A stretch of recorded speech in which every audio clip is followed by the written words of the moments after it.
tertutup selamanya. Scene dimulai dengan memperlihatkan seorang wanita bernama Nadira. Ia baru saja lulus menjadi sarjana hukum dengan nilai terbaik. Nadira ditawari masuk kerja di sebuah perusahaan oleh para kakak seniornya. Namun Nadira menolaknya karena ia tidak mau menerima kebaikan dari seseorang hanya karena ia sahabatnya. Nadira hanya ingin menerima kebaikan dari orang lain kalau memang ia layak menerimanya.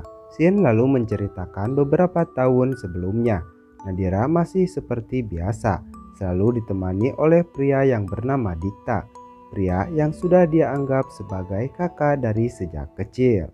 Dikta bertanya kepada Nadira apakah ia besok jadi belajar bareng di rumah temannya, dan Nadira pergi ke sana mau naik apa. Nadira mengatakan bahwa besok ia akan menggunakan motor.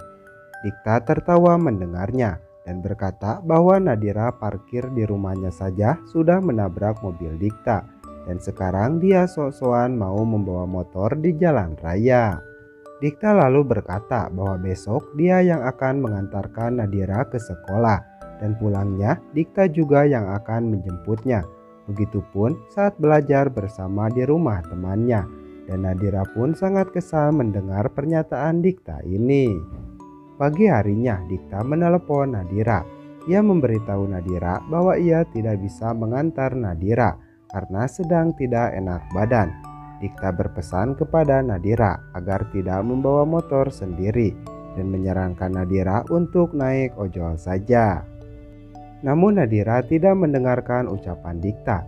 Nadira malah berangkat menggunakan motor. Dan baru saja keluar dari gang rumahnya, Nadira sudah menabrak sebuah gerobak orang yang sedang berjualan dan terjatuh. Nadira dibawa ke rumah sakit dan Dikta datang dan meminta maaf kepada ibu Nadira. Karenanya tidak bisa mengantarkan Nadira tadi, Nadira jadi bisa seperti ini. Esok harinya Dikta pun menjemput Nadira untuk mengantarkannya ke sekolah supaya kejadian kemarin tidak terulang kembali. Nadira sebenarnya mempunyai pacar di sekolahnya. Ia bernama Seno. Namun sepertinya Dikta tidak terlalu peduli dengan pacar Nadira tersebut. Sepulang sekolah, Dikta yang berniat ingin menjemput Nadira melihat Nadira dan Seno pergi bersama menggunakan motor. Dikta pun pada akhirnya mengikuti mereka berdua. Seno dan Nadira pergi makan bersama, dan di sela obrolannya Seno bertanya mengapa dirinya tidak boleh mengantarkan Nadira pulang sampai ke rumahnya. Nadira lalu menjelaskan alasannya mengapa Seno tidak boleh mengantarkannya pulang sampai ke rumah. Nadira mengatakan bahwa ayah dan ibunya melarangnya untuk berpacaran terlebih dahulu sampai nanti Nadira lulus SMA. Lalu tiba-tiba saja Dikta pun datang menghampiri mereka berdua dan mengajak perkenalan kepada Seno. Sebenarnya Nadira sudah menceritakan tentang Dikta kepada Seno yang sudah Nadira anggap sebagai kakaknya sendiri. Nadira bertanya kepada Dikta sedang apa dia di sini dan menyuruh Dikta untuk segera pergi. Dikta berkata kepada Seno kenapa tadi dia menggunakan motor tidak memakai helm. Dikta juga menerangkan pasal-pasal lalu lintas kepada Seno. Dikta lalu mengatakan bahwa Nadira hari ini dia yang akan mengantarkannya pulang karena Seno tidak membawa helm. Dan tenang saja, untuk besok Seno bisa main lagi dengan Nadira kalau sudah mempunyai helm. Dan seperti biasa Nadira pun terlihat kesal kepada Dikta. Malam harinya Nadira pun mengadu kepada ibunya bahwa dia kesal kepada Dikta karena suka mengaturnya. Nadira sampai keceplosan mengatakan bahwa pacarnya saja juga tidak pernah mengaturnya. Menyadari dia keceplosan, Nadira dengan cepat menjelaskan bahwa tadi ia bilang seperti itu bahwa itu adalah seandainya dan bukan berarti dia mempunyai pacar. Namun hanya dengan tatapan tajam ibunya membuat Nadira mengakui bahwa dia sudah mempunyai pacar. Akan tetapi dia tidak pernah berbuat di luar batas, hanya ngobrol dan makan saja. Ibu Nadira lalu menginterogasi asal-usul pacar Nadira dan bertanya kalau Dikta sudah punya pacar juga atau belum. Nadira mengatakan bahwa Dikta sudah mempunyai pacar dan namanya adalah Alea. Dikta mengenalkan kepada Nadira sekitar 1 tahun yang lalu. Ibu Nadira pun kaget mendengar semua ini dan mengatakan bahwa seharusnya Dikta itu tidak boleh mempunyai pacar. Nadira lalu bertanya, memangnya kenapa Dikta tidak boleh mempunyai pacar? Ibu Nadira lalu mengatakan bahwa mamanya Dikta sudah menjodohkannya, dan Nadira pun terkejut mendengar pernyataan tersebut. Ibu Nadira lalu melarang Nadira meng-cross-check Dikta karena ini semua masih menjadi rahasia keluarga. Keesokan harinya, Nadira sedang bingung dengan tugas sekolahnya. Ia lalu mempunyai ide untuk meminta bantuan kepada Dikta. Dikta pun mengatakan kalau Nadira memujinya seperti ini, pasti Nadira sedang ada maunya. Nadira lalu bertanya apakah Dikta sedang lapar. Seolah sudah tahu kebiasaan Nadira, Dikta langsung to the point, mengatakan bahwa tugas Nadira dikumpulkan kapan. Nadira pun membujuk Dikta dengan menawarkan brownies kesukaan Dikta. Seperti biasa, Dikta pun menerangkan hukum kepada Nadira. Nadira yang sedikit kesal pun lalu menelepon Dikta dan memohon agar Dikta mau membantunya mengerjakan tugas tersebut. Dikta lalu berkata bahwa ia tidak mau Nadira terima jadi. Nadira harus mengetiknya sendiri. Setelahnya Nadira dan Dikta pun mulai mengerjakan tugasnya. Tapi tiba-tiba saja Alea datang menghampiri mereka. Namun raut wajah Dikta di sini terlihat tidak menyukai kedatangan Alea tersebut. Alea lalu memberikan kado kepada Dikta untuk mamahnya yang berulang tahun seminggu yang lalu. Namun Dikta tidak memperdulikan Alea. Alea pun mengatakan kepada Nadira untuk melanjutkan belajarnya dan pergi begitu saja. Dikta lalu membawa kado tersebut dan mengejar Alea untuk memberikannya kembali. Alea pun berkata kepada Dikta bahwa kita bukanlah anak kecil lagi dan seharusnya mengerti arti kata berdamai. Dikta lalu mengatakan bahwa ia tidak mau berhubungan dengan Alea lagi dan jangan pernah memakai dalil perdamaian karena Alea tidak akan pernah bisa memperbaiki apa yang telah dia hancurkan. Semua ini bukan tanpa sebab. Dulu Dikta memergoki Alea sedang bersama Jeffrey sahabatnya, dan karena itulah Dikta sampai tidak bisa memaafkan Alea sampai sekarang. Dikta lalu berkata bahwa Alea itu tragedi dan kesempatan hanya membuat Alea seperti komedi. Setelahnya pada saat di mobil, Nadira yang penasaran pun bertanya mengapa Dikta seperti itu tadi pada pacarnya sendiri. Dikta lalu mengatakan bahwa Alea sudah bukan pacarnya lagi. Keesokan harinya Dikta dan mamanya, Nadira dan ibu bapaknya datang ke makam ayah Dikta yang sudah 5 tahun lalu meninggal dunia. Mama Dikta berkata pada almarhum bapaknya Dikta bahwa semuanya kali ini datang dan ada Nadira juga. Semoga saja keinginan kamu bisa terwujud. Nadira bisa jadi menantu kita. Nadira pun terkejut mendengar semua ini, namun tidak dengan kedua orang tuanya. Mereka seperti sudah mengetahuinya sejak lama. Setelahnya mereka lalu pergi ke rumah Dikta karena akan melaksanakan makan bersama. Di sini Nadira mengingat masa kecilnya bersama Dikta, di mana Nadira selalu bermain bersama dengan Dikta dan sudah menganggapnya sebagai kakaknya sendiri. Dan yang paling Nadira ingat, Dikta selalu saja memberikan napas naganya ketika Nadira pura-pura tertidur. Ibu Dikta lalu mengajak Nadira karena ia ingin memberikan oleh-oleh gaun yang dibelikannya saat pergi ke luar negeri. Dan ia pun menyuruh Nadira untuk mencoba memakainya. Nadira yang sudah selesai memakainya pun lalu pergi untuk menemui yang lain di meja makan. Dikta yang melihat Nadira menggunakan gaun tersebut sangat terpesona melihat kecantikan Nadira dan tanpa sadar menyebutkan kata cantik di depan Nadira dan ibunya sendiri. Malam harinya Nadira lalu bertanya kepada orang tuanya Apa maksud dari semua perjodohan ini? Ayah Nadira lalu mengatakan bahwa ia dan ibu Nadira mendengar sendiri pesan dari ayah Dikta sehari sebelum ia meninggal dunia. Ayah Dikta mengatakan bahwa kita ini sahabat dan dia tidak mau kalau Dikta dan Nadira hanya bersahabat juga. Mereka harus lebih dari sahabat. Ia ingin Dikta dan Nadira bisa menikah dan ia akan sangat bahagia bila bisa melihat Dikta dan Nadira menjadi suami istri. Setelahnya Nadira lalu menelepon Dikta dan bertanya memangnya Dikta sudah tahu dari lama kalau mereka dijodohkan. Nadira tidak habis pikir dengan Dikta. Bisa-bisanya ia sangat tenang seperti seakan tidak ada masalah yang terjadi. Dan mengapa Dikta tidak pernah bilang kepadanya selama ini? Ia merasa sangat syok mendengar ini semua. Dikta lalu berkata, lagian semua itu adalah ide dari almarhum bapaknya. Jadi ia tidak bisa berbuat apa-apa. Nadira lalu berkata bahwa semua ini tidak mungkin bisa terjadi dan ia tidak bisa membayangkan kalau Dikta menjadi suaminya.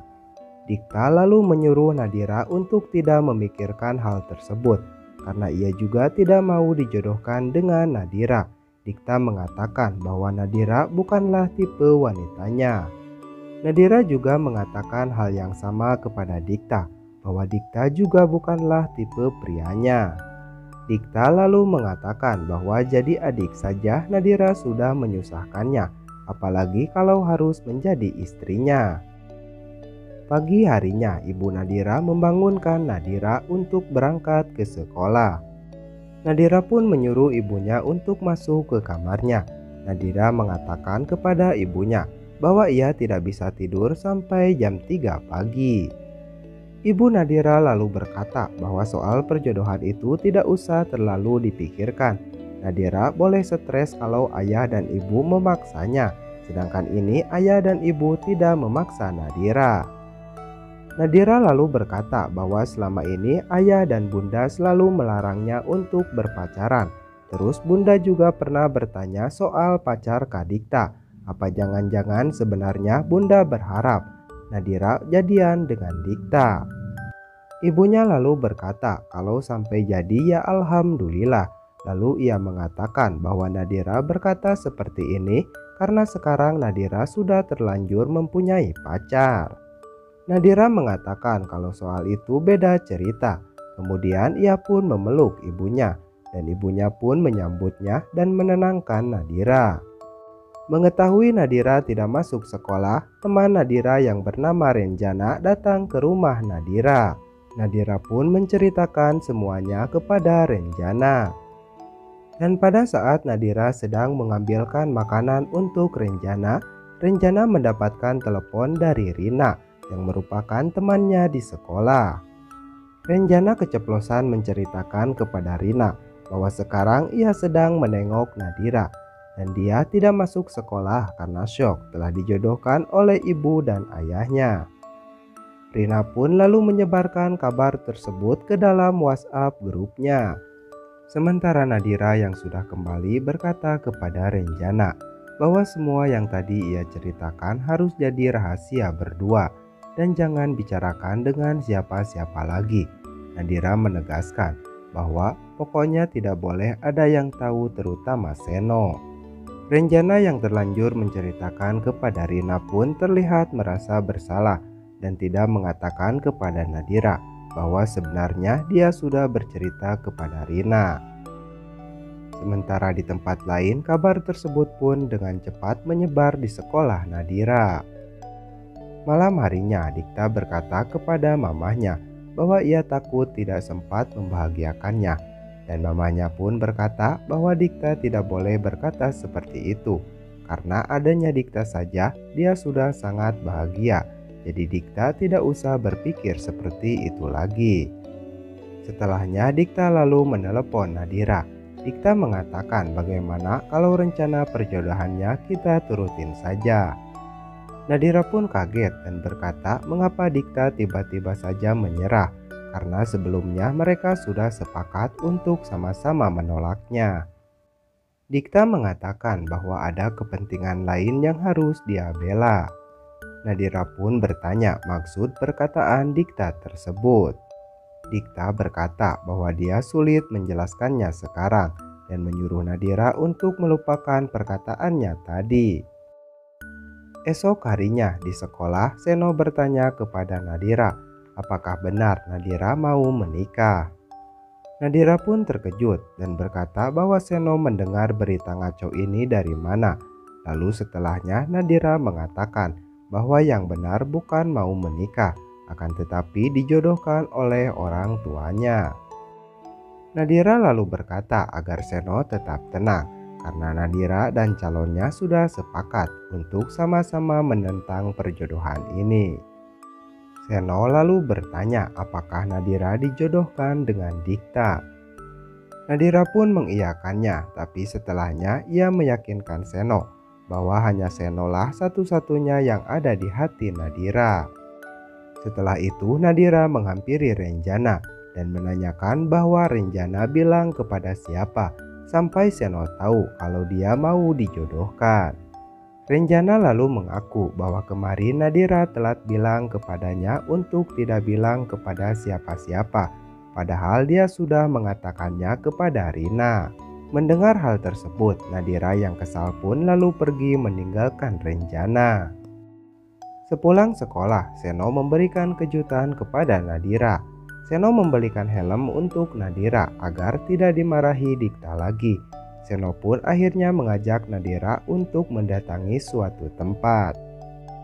Di tempat ini mereka banyak bercerita dan terlihat sangat bahagia. Hingga akhirnya Nadira mengajak Seno untuk pulang. Seno pun mengatakan bahwa kali ini ia akan mengantarkan Nadira sampai ke rumahnya. Nadira pun berkata, tetapi Seno tetap tidak akan bertemu dengan ayah dan ibu Nadira karena mereka sedang pergi ke kondangan kerabatnya dan pasti belum pulang ke rumah. Seno lalu mengantar Nadira sampai ke gerbang rumahnya. Di sini Seno beralasan bahwa ia haus. Nadira pun mengajak Seno untuk masuk ke dalam, tapi harus buru-buru karena ia takut ayah dan bundanya keburu pulang. Ternyata di depan rumah sudah ada Dikta yang sudah menunggu Nadira. Dikta berkata bahwa Nadira sangat tidak menghargainya karena dari tadi dia menunggunya di sini. Nadira berkata bahwa sepertinya Nadira dan Dikta tidak ada janji hari ini. Dikta lalu menyuruh Nadira melihat HP-nya dan alangkah terkejutnya dia ketika ada pesan dari Dikta sejak tadi sore. Setelahnya Nadira pun pergi untuk mengambil air minum untuk Seno. Dan pada saat Nadira sedang mengambilkan air minum untuk Seno, Dikta bertanya kepada Seno, apakah Seno benar-benar serius kepada Nadira. Seno pun berkata bahwa ia tentu serius dengan Nadira. Dikta lalu bertanya apakah Seno tahu calon suami Nadira siapa. Seno mengatakan bahwa dia tahu calon suami Nadira itu Kak Dikta. Dan Dikta berkata apakah Seno tidak ada rasa takut sama sekali dengannya. Seno lalu berkata kalau Kak Dikta sudah menjadi suami Nadira, baru dia akan takut. Lalu setelahnya Nadira pun datang dan membawakan minum untuk Seno. Dan setelah meminum minuman yang dibawakan Nadira, Seno pun pamit untuk pulang. Singkat cerita, ayah dan ibu Nadira pun datang. Dan tidak lama setelah sedikit berbincang dengan mereka, Dikta pun pamit untuk pulang. Setelah ayah dan ibu Nadira masuk, Dikta berkata kepada Nadira, kenapa jepit rambut putus masih saja dipakai oleh Nadira. Nadira lalu mengeceknya dan benar saja jepit rambutnya putus. Nadira pun mengatakan kenapa Dikta bisa ngeh dengan hal sekecil ini. Dikta lalu berkata bahwa manusia yang paling perhatian kepada Nadira itu adalah dirinya dan tidak akan pernah ada yang bisa mengalahkannya. Pagi harinya sebelum berangkat ke sekolah, Nadira lalu memakai jepit rambut barunya. Lalu pada saat di sekolah, Nadira pun mengechat Seno dan memintanya untuk bertemu di kantin. Dan pada saat di kantin, Nadira pun bertanya kepada Seno, apakah ada yang berbeda dengan dirinya. Seno pun bingung dengan pertanyaan Nadira ini, karena menurutnya tidak ada yang berbeda sama sekali dengan Nadira. Padahal Nadira sudah memberi kode kepada Seno akan jepit rambut barunya itu. Namun Seno tetap tidak paham apa yang dimaksud Nadira tersebut. Dan karena hal itu Nadira pun terlihat kesal kepada Seno. Keesokan harinya Dikta datang ke rumah Nadira. Cukup lama Dikta menunggu Nadira. Dan karena Nadira tidak kunjung menemuinya, Dikta pun akhirnya mengirim pesan kepada Nadira. Tak ada balasan dari Nadira. Akhirnya Dikta yang tahu Nadira tidak tidur pun mengatakan kalau Nadira tidak menemuinya, dia akan langsung samperin Nadira ke kamarnya. Dikta lalu meminta izin kepada ibu Nadira untuk menghampiri langsung Nadira ke kamarnya, dan ibu Nadira pun mengizinkannya. Mengetahui Dikta memasuki kamarnya, Nadira pun lalu berpura-pura tertidur. Dikta lalu berkata pada Nadira bahwa Nadira tidak bisa akting di depannya, jadi jangan pura-pura tertidur. Dikta lalu berkata jika Nadira tidak mau bangun juga, ia akan memberikan napas naganya seperti yang ia sering lakukan dulu jika Nadira berpura-pura tertidur seperti ini. Meski Dikta sudah berkata seperti itu, tapi Nadira tetap tidak mau terbangun, dan pada akhirnya Dikta pun akan memberikan napas naganya. Dikta pun mulai menghitung mundur, dan pada saat Dikta akan membuka mulutnya, tiba-tiba saja Nadira membuka matanya. Nadira sangat terkejut ketika melihat wajah Dikta hanya beberapa senti tepat di depan wajahnya. Dan bagaimanakah kelanjutan ceritanya? Sampai bertemu di episode selanjutnya.